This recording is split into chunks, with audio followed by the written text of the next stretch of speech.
Welcome to the module on a statistical approach, which is having a quantitative measure to establish quality control in the project sites or even in the production areas. There are basically 7 quality tools that exist in order to have a quantitative measure of what is the level of quality one is maintaining in a process. Out of the 7, 2 were discussed in the previous module, and in this module we will be discussing some more tools like checklist and Pareto chart, and then the histograms. Statistical process control is an analytical decision making tool which allows us to see when a process is working correctly and when it is not. Variation is present in any process. Deciding when the variation is natural and when it needs a correction is an important factor to be judged, and a statistical process helps you in that respect to identify whether the variation is natural or some special variations have been taken place in the process or product development. If you see the photograph which is having a upper control limit and a lower control limit mentioned as UCL and LCL, and you have a center line around which the outcomes of a process generally exist. Till the time the outcomes are within the upper and the lower control limits, that means the variation is due to the normal causes which are well within the control. That means the process is under control, and the moment your observation point is falling away from the UCL or the LCL, that is the upper control limit and lower control limit, then you can say that the observation or the outcome of the process is out of control, and that particular variation is due to the some assignable causes or special causes. And that is where exactly the statistical process control tools comes into picture. They identify the observations which are out of control, and then you have to determine the root cause of those out of control processes and try to minimize the outcomes which are falling out of process, and the process has to be with a variation due to the normal course of causes. So statistical process control is used to describe the variability that can be controlled or cannot be controlled. This variability is also called as common causes or special causes. Common causes occurs with the nature of the process. It exists in all the processes, almost all the processes. Special causes affects the processes, and it is this which needs to be controlled. For example, if you have a cube strength, 3 cubes having different strengths possible, but till the time the variation is plus or minus 15% of the average of 3 cubes, that means the process is within the control. The moment the values of any one cube is falling out of the range of 15%, that means the special causes have started affecting the process, and you need to have a root cause analysis in the place to find out what went wrong so that the cube strengths can be controlled. Similarly, the process is said to be under control if there is no variability because of the special causes. There are 7 basic tools generally people use in order to make sure that the process is within the control or under control, and we call it as the B7 tools. Like to start with, it can be monitored or it can be analyzed using a flow chart. You can have a cause and effect diagram. You can have a checklist in place in order to ensure that your process is perfect. You can have a Pareto chart. You can use the histograms. You can use scatter plots, and also you can use control charts.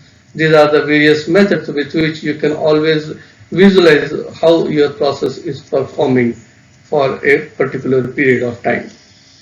Now, in the upcoming slides, we will be discussing each one of these tools in detail, but in this particular module, we will take care of flowcharts and cause and effect diagram in specific.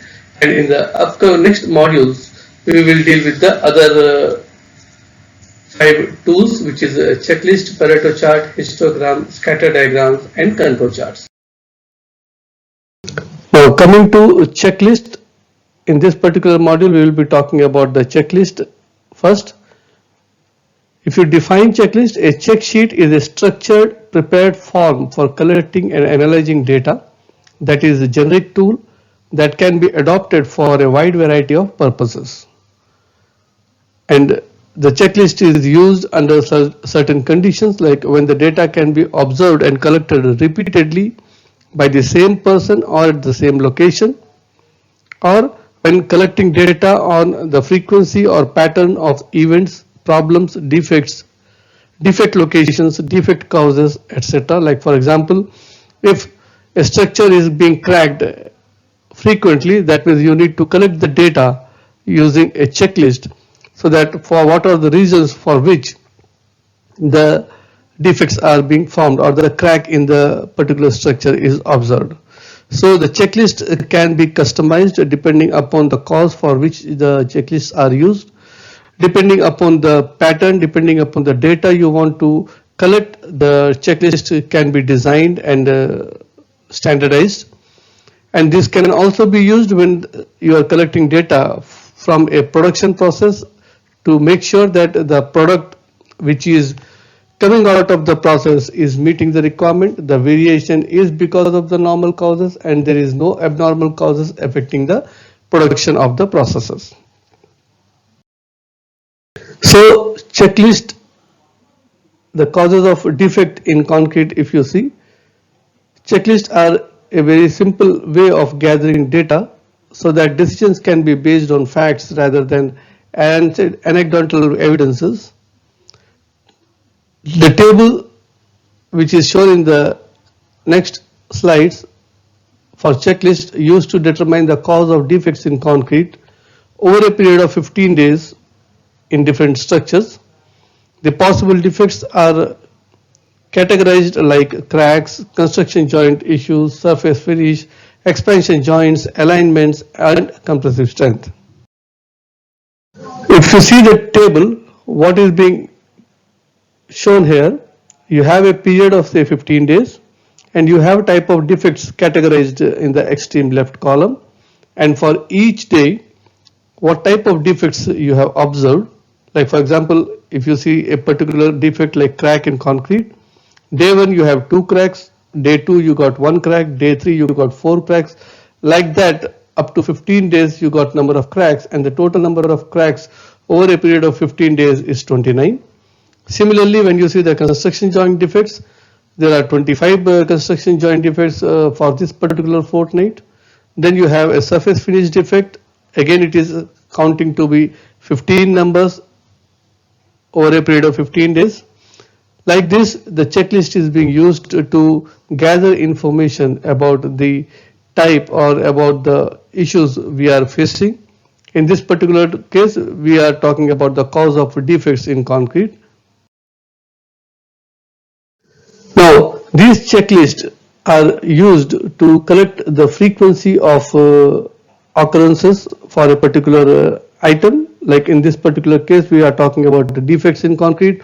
So the frequency of defects for each type of defect, at what frequency that is happening, that can be gathered using a checklist. Now, this output of this checklist can be an input for your Pareto chart, because the frequency is used to construct the Pareto chart effectively, so that later on applying 80-20 rule on the Pareto chart, you know which is the predominant cause of defect, and then you can take a precautionary measure in order to eliminate that defect. So once you have identified the predominant causes, those predominant causes can be sent for root cause analysis. which is in the quarter 3. Now, pertaining to a predominant cause like say a crack in concrete in this particular case, which has occurred around 29 times over a period of 15 days. That means this is the maximum happening defect in that particular structure, in that particular area. So the root cause is bound to happen for that particular defect, which is cracks in concrete. Now the root cause can be again determined using a cause and effect diagram or YY analysis or any other brainstorming sessions, which will help you to identify the main cause or the real cause of cracking of concrete, and then you apply that and eliminate that defect from the funnels. So similarly, once you have eliminated the first cause, which is cracks in concrete, probably the next defect will come as a predominant cause. So under further analysis, what is being done is why the crack in concrete is happened, under what conditions are being further analyzed. Like for example, what are the causes of cracking of concrete? It may be because of improper curing, maybe because of improper compaction, lack of cover, some due to the poor mix quality, and some due to the formwork movement, which is not attended immediately. So these causes can be as many as possible listed using the brainstorming technique, and then the frequency of occurrence of these happenings can be noted down in a tabular form as shown in the photograph. Now if you see carefully in the previous slides, the table shown was about the defects in concrete. It is not about a particular defect. It is in general the defects of concrete. And from that we came across like cracking is the predominant cause of defects. So we have taken cracking to have a root cause analysis, and the causes of defects are being cause of cracking can be improper compaction, improper curing, less concrete cover, high slump, poor climatic conditions, and formwork movement. So we have again collected data like on what are the different possible conditions under which the cracking of concrete has happened in that particular area of work. And then by doing that, we have come across like improper curing is predominant in nature because most of the concrete elements have cracked because of the improper curing, which is amounting to 29. That means by effectively improving the curing conditions, in the project, you will be able to control the cracks in the concrete, thereby able to control the defects in the concrete. So to conclude, checklist observed that cracks in concrete are the biggest cause of defects and hence a good cause for improvement. The data gathered in a checklist can be used as an input to a Pareto chart for ease of analysis.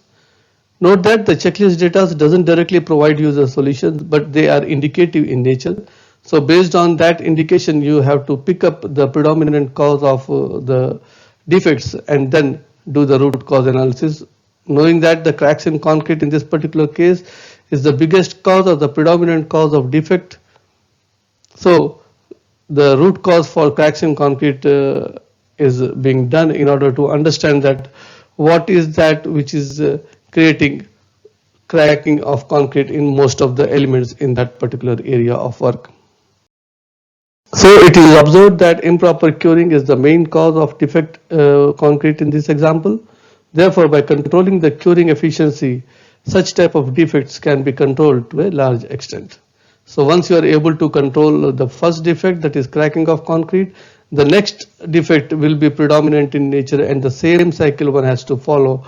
Like you have to again find out the probable causes of that particular defect and then do the root cause analysis, take effective steps in order to control that situation and then eliminate the defect from that area.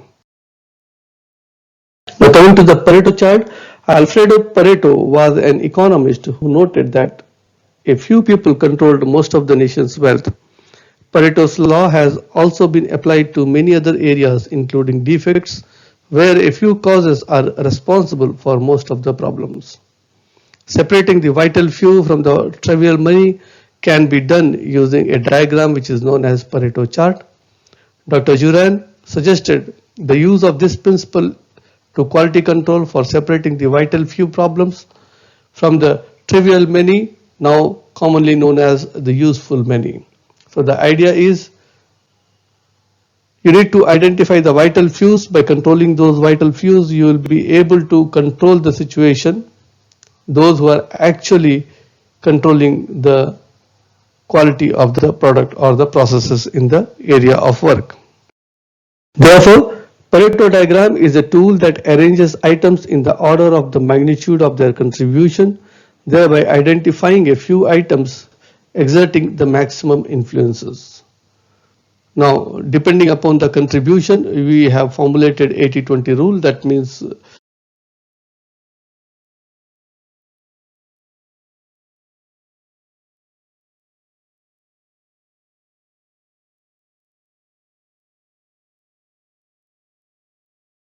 so Pareto chart is used in prioritizing projects for improvement, prioritizing setting up of corrective action plans, identifying products with maximum complaints, identifying the nature of complaints, and identifying the most frequent causes for rejections. So when analyzing data about the frequency of problems or causes in a process, when there are many problems or causes and you want to focus on most significant one, or when analyzing broad causes by looking at their specific components, or when communicating with others about your data, Pareto chart can be used. From the available data, calculate the contribution of each individual items. Arrange the items in the descending order of their individual contributions. Tabulate the items through their contributions in absolute number as well as in percentage of total and cumulative contribution of the items. Draw the X and Y axis. Various items are represented on the X axis. Unlike other graphs, Pareto diagrams have two Y axes. One on the left representing numbers and one on the right representing their percentage contribution. The scale for x-axis is selected in such a manner that all items are accommodated between the two y-axes. The scales for the y-axis are so selected that the total number of items on the left side and 100% on the right side occupy the same height. Draw bars representing the contribution of each item. Plot points for cumulative contribution at the end of each item. Connect the points, connect the diagonals of the bars to the origin. The chart is now ready for interpretation. The slope of the chart suddenly changes at some point. This point separates the vital few from the useful many. So if you see, for an example, like the defects in concrete, there are different types of defects considered in this example, like cracking in concrete, construction joints, surface finish, expansion joints, alignment issues, strength of cubes, etc. So the Pareto chart will look something like this, like when you are accommodating all the categories in the x-axis. In the y-axis, you have their occurrences in terms of numbers, and in the extreme right y-axis you have y in terms of percentage. Now connect the contribution of each by connecting them in a line shown in the figure. You have 100% on top and 31% of cracking in concrete. So what is happening is you have to draw from the extreme right. You see the percentage where that is 80% is there. Draw a horizontal line at that 80% and see what is happening. Now when you draw a horizontal line from right to the left of the Pareto chart, it will cut two vertical columns. One is cracking concrete, second is construction joint.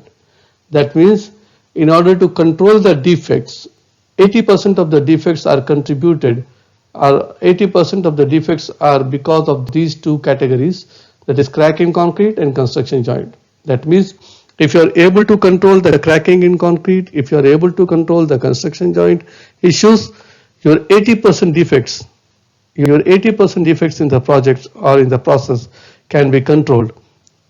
So what is happening is the first two columns, which is 29 times and 25 times, are being taken care for root cause analysis, and then see that the effective root cause is implemented and you are able to control these defects. Coming to a particular category like cracking in concrete, then cracking again is because of different issues, like maybe because of poor compaction, maybe because of curing, concrete cover, workability of concrete, the climatic conditions, and the formwork movement. And the frequency of occurrence is being tabulated for each possible or probable cause of defects, that is cracking of concrete. And then again plot a graph and see that the categories are being captured in the x-axis and the number of number of occurrences on the left of x-axis, y-axis, and their cumulative percentage will be recorded in the right side of the y-axis. Now again at the 80% mark you have to plot a line which is parallel to the x-axis, and this line will cut again at two vertical bars, that is, one is curing, second is high slump. That based on this data we can say that because if you are able to control your curing, if you are able to control your workability of concrete, that means you are able to control 80% of your defects, that is cracking of concretes. So that means it gives an indication that you have to have a proper curing methodology, you have to have a proper mixing and production of concrete, which will help you to control the workability of the concrete, and you will be able to control the defect, that is cracking in concrete, to the extent of 80%. Now coming to the next tool, which is a histogram. A frequency distribution shows how often each different value is a set of data occurs. A histogram is the most commonly used graph to show frequency distribution.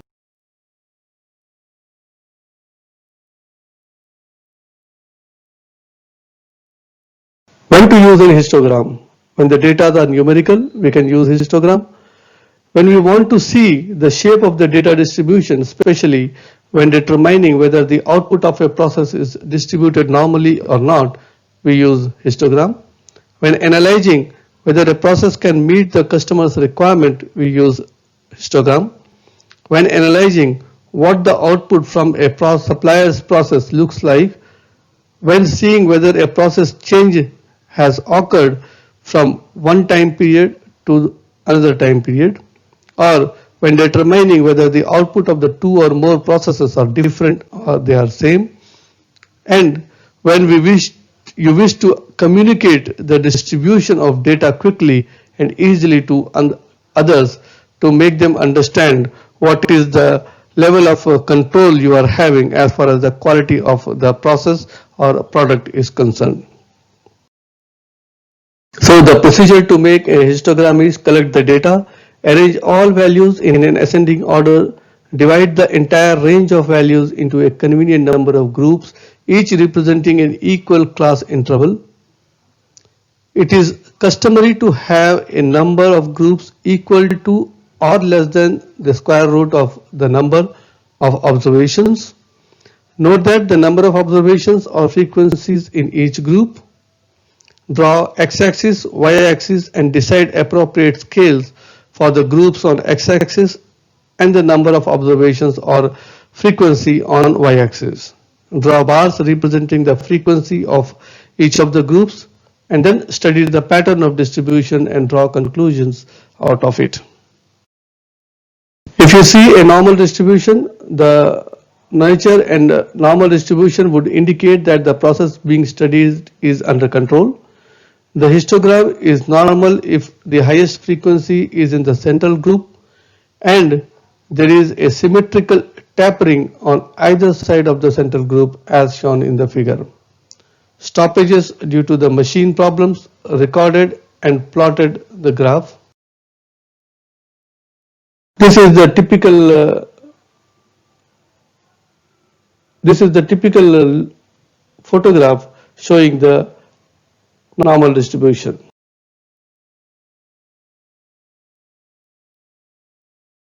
If it is a bimodal distribution, figure shows two peaks with a little valley between them. Such a distribution is known as a bimodal distribution. It indicates that the lot being examined is mixed up. It may be due to pooling of productions from two machines or two shifts, each having a different central value. When one encounters such a distribution, one should study the two lots separately if the identity of the two lots can be ascertained. In that case, one only needs to find why the two lots are different and eliminate the cause in order to make sure that you are converting your bimodal distribution into the normal distribution. This is the typical example showing how a bimodal distribution will look like. You can see that you have two peaks with a valley in between. So naturally, if it is a normal distribution, you should be having a single peak. Since because it is a bimodal distribution, you are able to see two peaks, which is required to be identified, the cause, the right cause, and should be eliminated for the betterment of the process. Now coming to a high plateau, like figure shows a high plateau that reminds one of the Empire State Buildings. One often encounters this type of distribution in incoming materials if the supplier has sorted out and removed items showing wide variation, then the problem is solved. River sand in our sites showing wide variations, thereby shifting the zones, can be controlled by suitably removing the variances. This means storing the variants separately and designating the separate use if acceptable. So these are basically the high plateau diagrams where you can see that there is no equal distribution on either side of the peak value. That means the variation is quite high and you need to have a proper control in order to make sure that it is getting converted into the normal distribution. Now to summarize this module, we talked about the different types of statistical tools starting from Pareto chart, checklist and histogram, their possible uses, when it can be used and how it has to be analyzed and how they are helping us in order to establish or in order to strengthen the process to achieve the right product. In the next module, we will have some more quality tools to discuss. Till then, thank you very much. Tune in for more updates.